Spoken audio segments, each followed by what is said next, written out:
I'm Rachel Parker, and I'm a New York native that lives in California. I'm Rachel Parker, and I'm a Jamaican American. I'm Rachel Parker, and I'm a stewardess of the environment. I'm Rachel Parker, and I am a multidisciplinary bike racer. I'm Rachel Parker, and I love coffee. I'm Rachel Parker, and I'm a black feminist. I'm Rachel Parker, and I'm a student of the sport of cycling. I'm Rachel Parker, and I'm a member of Flashpoint Movement.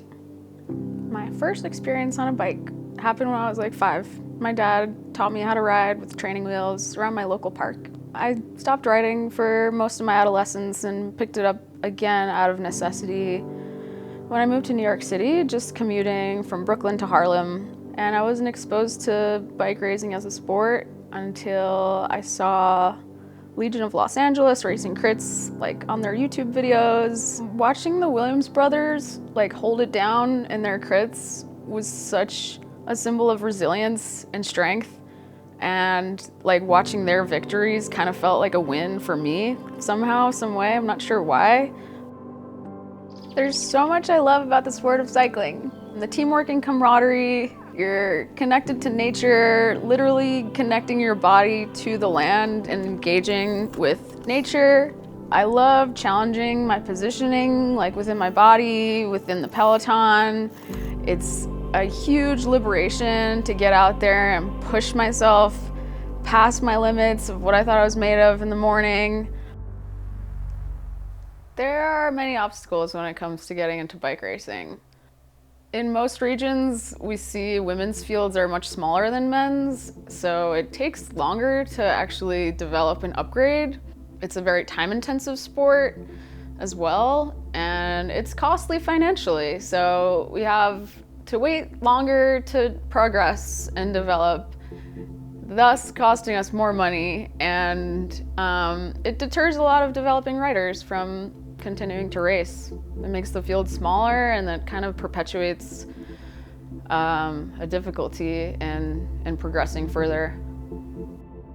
As much as I love road racing, I've gotten so much joy and relief from mixing it up in the gravel world. So we're here at Giro, which feels like such a breath of fresh air.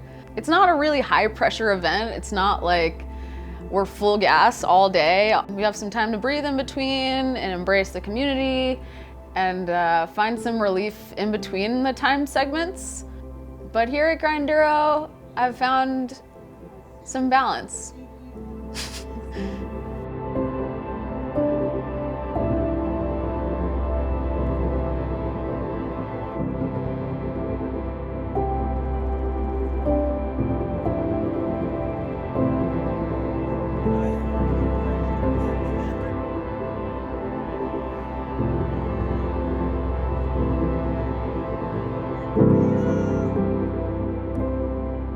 I feel so fortunate that I dove into the world of gravel as well, and I'm mixing up disciplines because it brought me to Flashpoint Movement.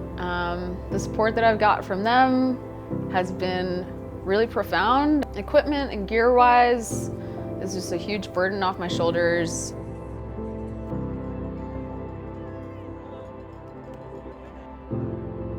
I've been able to meet some industry leaders and professional racers, riders with a lot more experience than I, and it's given me the gift of mentorship in really beautiful ways. So I'm Tiffany Cromwell from the Canyon SRAM racing team. I think having a mentor or mentorship within the sport is super important, you know, to have somebody who has experience and can kind of help younger riders with that. I think that can help define you as a rider and help you grow as a rider. Tiffany's mentorship is really meaningful to me.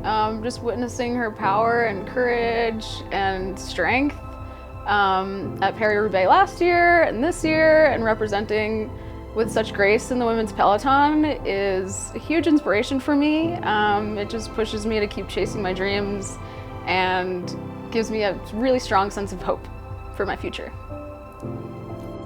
My hopes of the future of the sport is to have more visibility for the next generation. I'd love to see more parity in pay and media coverage in the women's pro peloton. I want to give more hope to future generations, and I want to inspire others to try new things and try things that scare them.